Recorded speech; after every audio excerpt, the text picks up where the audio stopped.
Hello मेरे प्यारे viewers, कैसे हैं आप सभी लोग। आशा करती हूँ आप सभी लोग अच्छे होंगे। कहानी के लिए मेरे चैनल को सब्सक्राइब कीजिए, कहानी को लाइक और शेयर ज़रूर कीजिएगा और कहानी कैसी लगी प्लीज़ कमेंट बॉक्स में ज़रूर बताइएगा। कहानी को लेकर कोई भी राय या सुझाव हो वो भी कमेंट बॉक्स में ज़रूर दीजिएगा।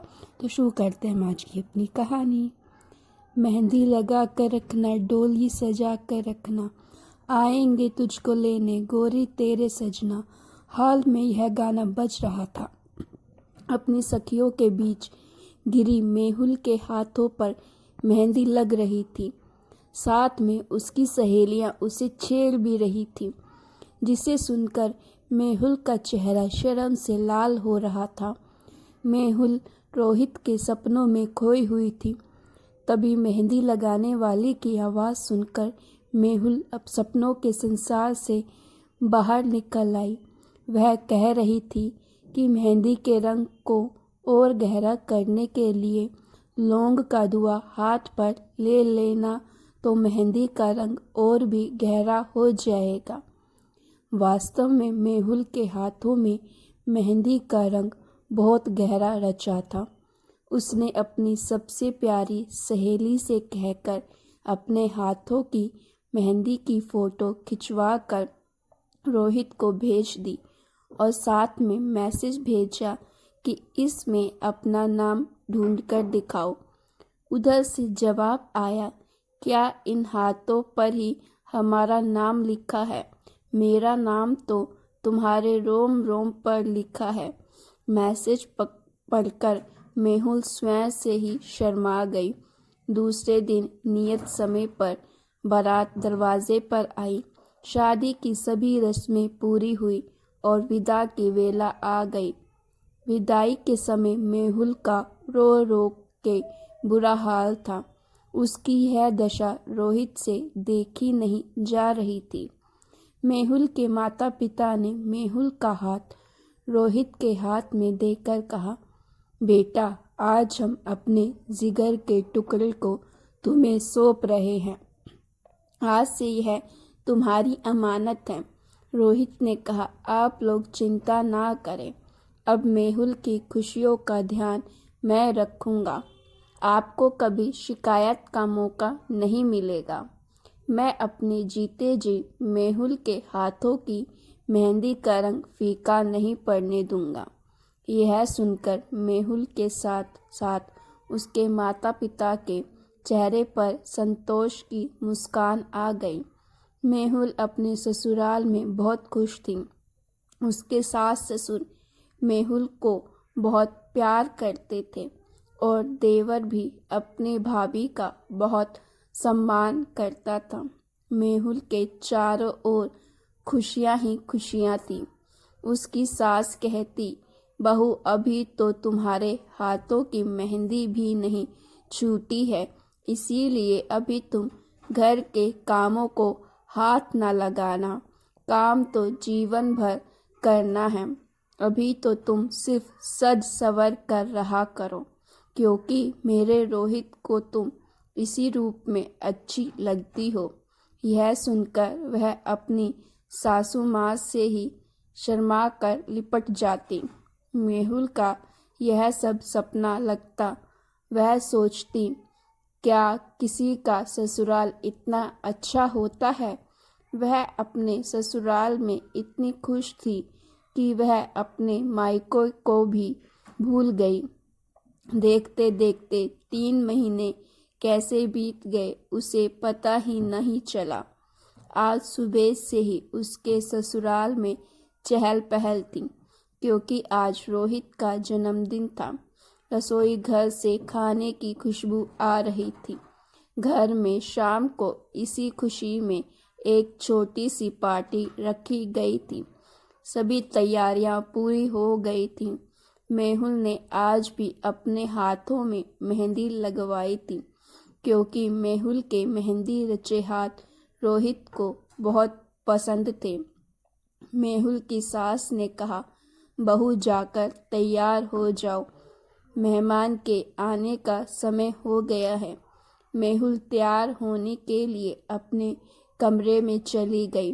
आज उसने सिल्क की लाल रंग की साड़ी पहनी और पूरा श्रृंगार करके जब उसने आईने में अपना अक्ष देखा तो खुद ही शर्मा गई, क्योंकि आज वह स्वर्ग उतरी हुई अप्सरा लग रही थी।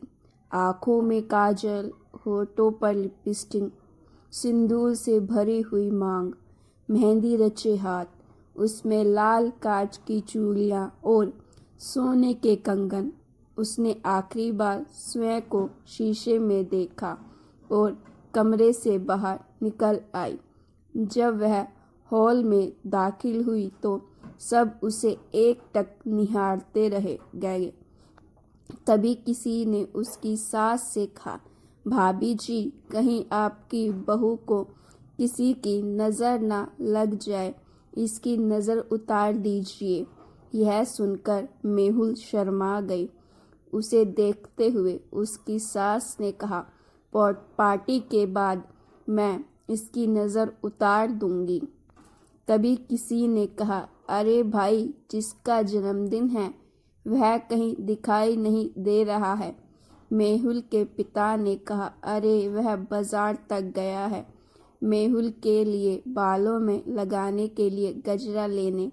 सभी मेहुल को देखकर मुस्कुराने लगे।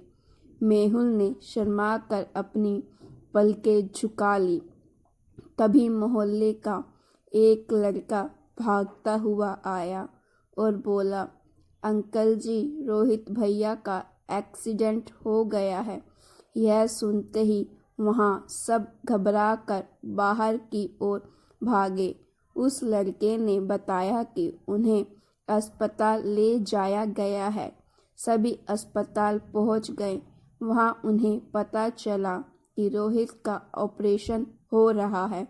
उसके सिर पर बहुत चोट आई है। घर के सभी लोग सांस रोके भगवान से उसके जीवन के लिए प्रार्थना कर रहे थे। तभी डॉक्टर ने आकर बताया कि रोहित को बचाया नहीं जा सका। यह सुनकर वहाँ हाहाकार मच गया। मेहुल के सास ससुर बिलख बिलख कर रोने लगे। उसके देवर का भी बुरा हाल था, पर रोहित की मौत का समाचार सुनकर भी मेहुल की आंखों में आंसू नहीं थे। वह जैसे जड़ हो गई थी। उसी हालत में सब उसे घर लेकर आ गए। सबने उसे रुलाने के बहुत जतन किए, पर वह पत्थर की मूर्ति की तरह बैठी रही। रोहित के अंतिम यात्रा की तैयारी पूरी हो गई।